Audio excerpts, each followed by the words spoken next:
दोस्तों, एक शर्त है और वो ये शर्त कि शायरी के में अगर सच कह दिया जाए तो मैं समझता हूं कि उसमें आपका साथ होना चाहिए।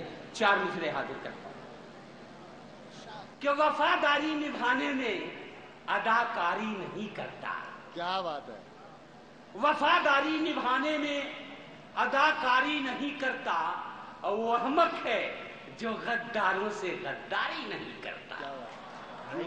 वफादारी निभाने में अदाकारी नहीं करता और वो अहमक है जो गद्दारों से गद्दारी नहीं करता।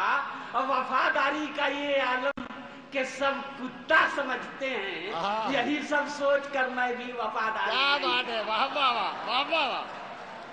क्या यही सब सोच कर मैं भी वफादारी नहीं करता। ये 4 मिसरे भी हाजिर करता हूं। अर्ज किया है कि वफा को मैं जफा लिखूं, वफा को मैं जफा लिखूं और जफा को मैं वफा लिखूं। वफा को मैं जफा लिखूं, जफा को मैं वफा लिखूं और सुलगती धूप की किरणों को सावन की घटा लिखूं। अब मेरी मजबूरियों को तू जो चमचा नाम देता है, बता इस दौर में मैं ये नहीं लिखूं तो क्या लिखूं। वाह वाह वाह वाह वाह वाह।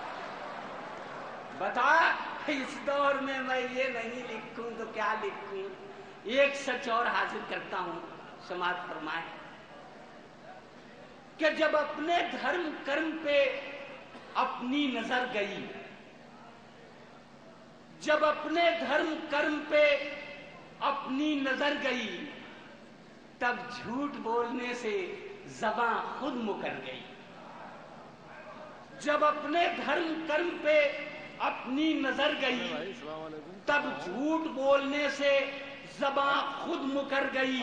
अब पूजा में मेरा ध्यान लगा था ये झूठ है, मुड़ मुड़ के देखता था कि चप्पल किधर गई। अच्छा अच्छा।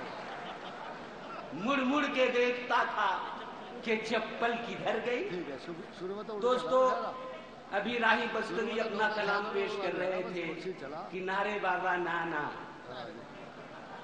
शुक्रिया। सियासत ने भी इसे मंजूर कर लिया है जी जी इंशाअल्लाह। और 33% रिजर्वेशन सियासत में खवातीन के नाम करने को तैयार है।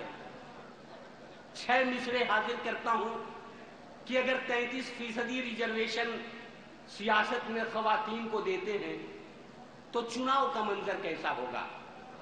जी इरशाद। कि एक भीड़ सी लगेगी सियासी दुकान पर, एक भीड़ सी लगेगी सियासी दुकान पर, आएगी हाथ जोड़े हसीना मकान पर। क्या कहना है।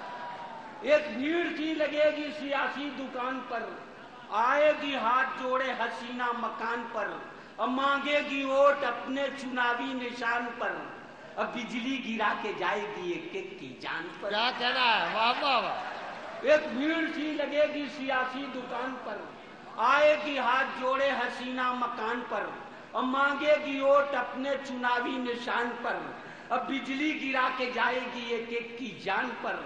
अब बंदूक चुप रहेगी सियासी तनाव में, अब गोली चलेगी आंख से अब के चुनाव में।